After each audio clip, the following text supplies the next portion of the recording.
Je suis le capitaine Kouliati Prosper de la 17e promotion de l'Académie militaire Georges Namanou de Pau en service à l'état-major de l'armée de l'air. J'ai été arrêté dans la journée du 2 janvier 2026 suite à une tentative de déstabilisation contre le pouvoir en place. J'ai été contacté il y a 2 semaines par le lieutenant-colonel Paul-Henri Sandaogo Damiba avec un numéro du Togo. Après plusieurs appels manqués, quand j'ai décroché, il s'est présenté et a souhaité que j'installe Zangui, chose que j'ai faite. Il m'a fait signe quelquefois sur Zangui pour prendre de mes nouvelles sans dire autre chose. Je précise que le colonel Damiba avait mon numéro depuis longtemps. Un jour, le colonel Damiba m'a contacté pour savoir si j'avais l'application Signal. J'ai dit oui. Et il m'a dit qu'une personne allait me contacter sur la plateforme Signal. Une personne m'a effectivement contacté sur Signal de la part du colonel Damiba et qui se nomme le roi David. Je tiens à préciser que le roi David, il s'agit du capitaine Ouédraogo David de la 14e promotion. Il est actuellement au Ghana. Au fil du temps, avant le soir du 31 décembre, David et moi on échangeait entre anciens et jeunes. Quant au colonel Damiba, il m'écrivait, il m'appelait, mais avec des codes, il parlait en parabole et il demandait si les gens avaient le moral, etc. Et sans pour autant dire clairement qu'il avait un projet aux premiers instants. Je tenais aussi à préciser, concernant nos conversations sur Signal, avec le roi David, le capitaine Ouédraogo avait suggéré d'installer une durée de 30 secondes de message éphémère.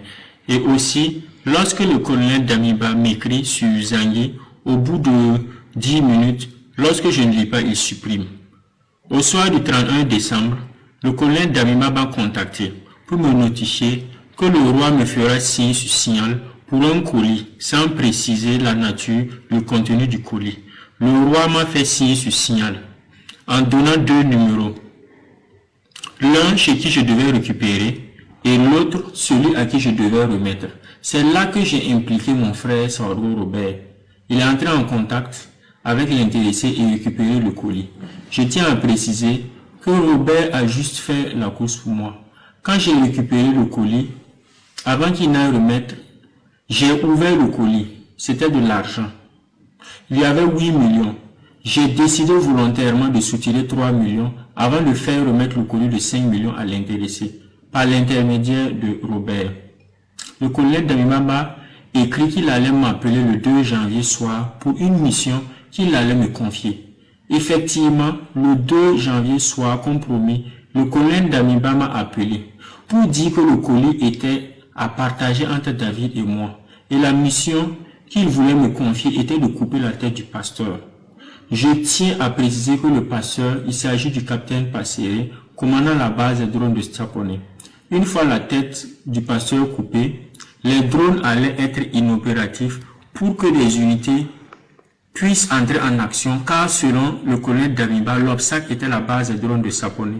Depuis sa position, le colonel Damiba avait installé son PC, dont il était en contact avec des gens, et lui seul les connaissait, à qui il avait attribué des rôles. Moi et tout l'ensemble des missionnaires devraient passer en action le 3 janvier 2026 à 23h selon les horaires du colonel Damiba. Je demande clémence à son excellence le capitaine Ibrahim Traoré, à la population et à toute la hiérarchie militaire.